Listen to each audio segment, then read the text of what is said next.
और यह कि यह देश समय से 1,500 वर्ष पीछे क्या बताने की कृपा करेंगे कि विश्वास और अंधविश्वास की परख क्या है, और क्या आज के विश्वास कल अंधविश्वास नहीं हो जाएंगे? क्या यह भी बताने की अनुकंपा करेंगे कि कोई व्यक्ति या जनसमूह समसामयिक होने के लिए, आधुनिक रहने के लिए क्या करे? आनंद मैत्रेय, जैसे प्रत्येक व्यक्ति जन्मता है और मरता है, उसी तरह प्रत्येक विश्वास एक दिन अंधविश्वास बन जाता है। अंधविश्वास विश्वास की लाश है जिसमें से प्राणों का हंसा उड़ गया।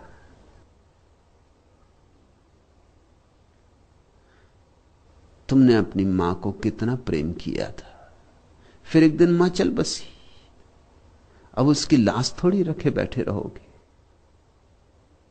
लाश रखोगे तो जीना मुश्किल हो जाएगा, सारा घर बदबू से भर जाएगा।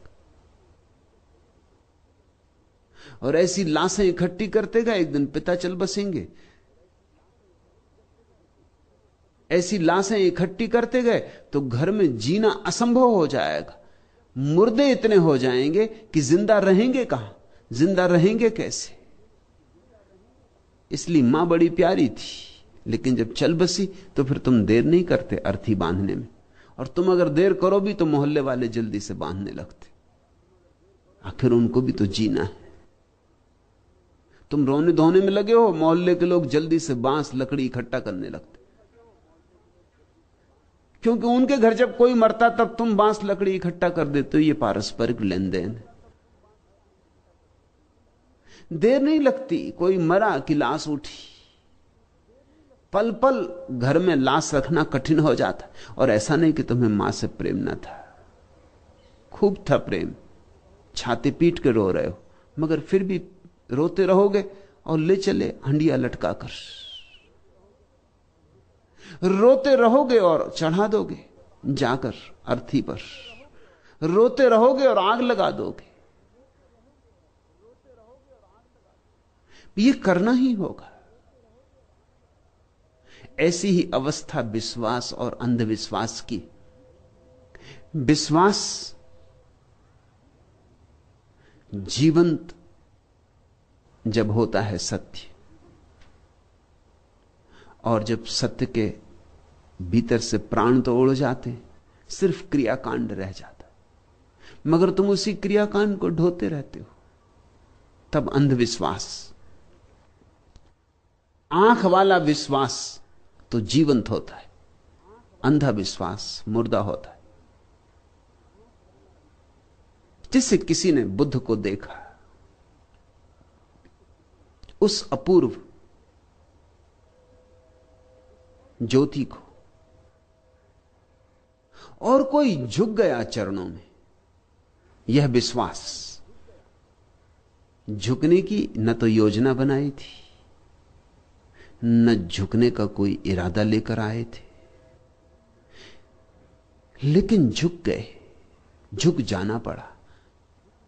ज्योति ऐसी थी, प्रभा ऐसी थी, रुक ना सके, पता ही ना चला कब झुक गए। यह तो एक जीवंत घटना है, और इसमें रस है, और इसमें गहरे अभिप्राय हैं, इसमें भाव की धड़कन है, इसमें सांस चल रही।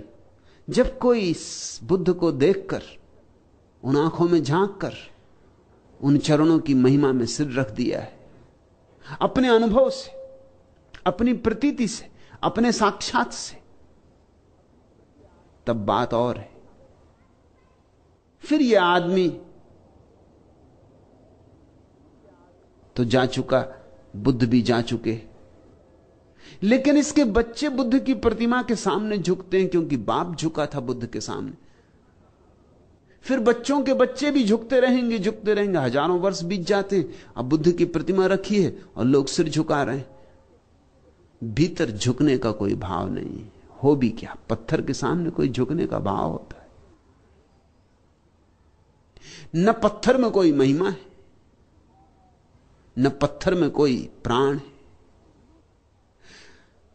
वह तो बुद्ध की महिमा थी, वह तो बुद्ध का अवतरण था जिसके सामने तुम्हारा कोई पुरखा झुका था। मगर तुम क्यों झुक रहे हो? तुम कहते हो कि हमारे बाप दादी झुकते रहे, हम भी झुकेंगे। तो झुकते रहो, मगर तुम्हारा झुकना अंधविश्वास है। अब समझने की बात यह है कि हर अंधविश्वास की शुरुआत में विश्वास होता है, नहीं तो पैदा ही कैसे होगा। कोई नानक की मस्ती से मस्त हो गया, सुना नानक का गीत, डोल गया, नाच गया मन, बहार छा गई, वसंत आ गया। उस वसंत में झुक जाना ही पड़ा। नानक जैसा फूल खिले और कोई झुके ना, अभागा है, अंधा है, पत्थर है उसके भीतर, हृदय नहीं, निष्प्राण है। नानक जैसा फूल खिले और तुम्हारी नासापुटों में श्वास सुगंध से ना भर जाए, यह संभव कैसे? यह संभव तभी हो सकता है जब तुम्हारे पास कोई संवेदनशीलता ही ना हो। अगर थोड़ी भी संवेदनशीलता है, थोड़ा भी मनुष्य तुम्हारे भीतर जागृत है, जीवित है, तो झुकोगे ही। लेकिन फिर सदियां बीत गई, अब नानक नहीं, नानक की मूर्ति भी नहीं, लेकिन कोई गुरु ग्रंथ के सामने झुक रहा है। मैं एक पंजाबी घर में मेहमान था। सुबह सुबह उठ के स्नान करने जा रहा था, तो बीच के कमरे से जिससे मुझे गुजरना पड़ा, वहां देख के मैं हैरान हुआ। गुरु ग्रंथ के लिए उन्होंने बड़ा एक सिंहासन बनाया हुआ था। नानक को हृदय के सिंहासन पर बिठाया था, वह तो समझ में आता है, मगर अब किताब को सिंहासन पर बिठा दिया है। वहां तक भी बात ठीक कि चलो तुम्हारा आदर है। चौंका मैं इसलिए कि उसी सिंहासन के पास एक लोटे में जल भरा रखा है, चांदी का लोटा, और दतौन भी रखी। मैंने पूछा कि ये क्या है, ये किस लिए रखी? तो उन्होंने कहा गुरु ग्रंथ साहब के लिए दतौन। अब हद हो गई, तुमने नानक के लिए जाके लोटे में दतौन का पानी ले गए होते, चांदी का सोने का लोटा ले गए होते, समझ में आती बात। अब किताब के लिए दतौन रख रहे हो? तुम होश में हो कि तुम पागल हो गए हो? मगर इसी तरह होता है। मैंने सुना एक आदमी मरा, उसकी आदत थी कि भोजन के बाद रोज उठ के अपनी दांत साफ करता था एक लकड़ी के टुकड़े से। उसके बच्चे छोटे छोटे थे, बाप मर गया, मां पहले ही मर गई थी। बच्चों को कुछ और ज्यादा याद न था, लेकिन एक बात बराबर उन्हें याद थी कि आले में चौके के बाहर ही एक लकड़ी का टुकड़ा रखा रहता था, और पिता रोज भोजन के बाद उस टुकड़े साथ कुछ करता था। क्या करता था पता नहीं, लेकिन जरूर कोई बात राज की रही होगी। तो उन्होंने लकड़ी का टुकड़ा रखा। अब जब बाप की याद में रखना है तो साधन लकड़ी का टुकड़ा क्या रखना, उन्होंने चंदन की लकड़ी का टुकड़ा रखा। और जब रख ही रहे हैं तो छोटा मोटा क्या रखना, उन्होंने चंदन की बड़ी लकड़ी का एक टुकड़ा रखा, खूब नक्काशी करवा के।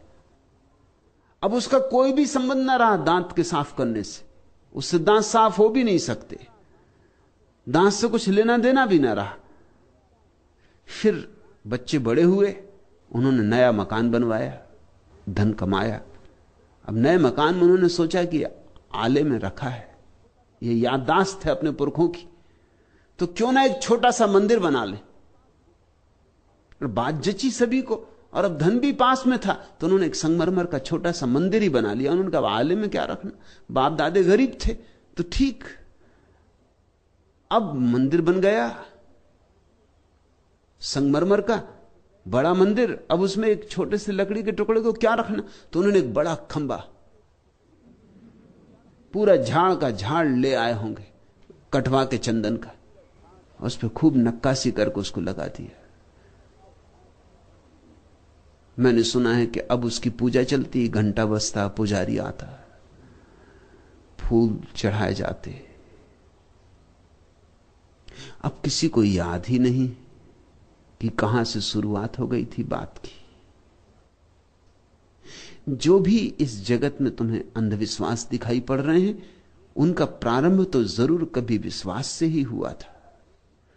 कहीं ना कहीं, चाहे कितनी ही बात खो गई हो, चाहे आज खोजना भी संभव ना रह जाए, चाहे आज हमारे पास उपाय भी ना रह गए हों कि हम परत दर परत इतिहास में उतर कर उनकी खोज कर सकें, लेकिन कहीं न कहीं प्रारंभ में कोई न कोई छोटी न मोटी बात रही होगी जिसमें कुछ सत्य था और जिसको किसी ने साक्षात्कार किया था, लेकिन फिर पीछे सभी चीजें अंधविश्वास हो जाती। विश्वास का अर्थ होता है जो तुम्हारे अनुभव से घटित हो। अब मेरे पास लोग आते, कोई मां ने सन्यास ले लिया, वो अपने बेटे को ले आती कि इसको भी सन्यास दें। बेटा भाग रहा है, वो उसको पकड़ रही कि इसको सन्यास दें। बेटा बैठ नहीं रहा है, बेटा उठ उठ जा रहा है, वो उसको जबरदस्ती बिठा रही कि इसको सन्यास दें।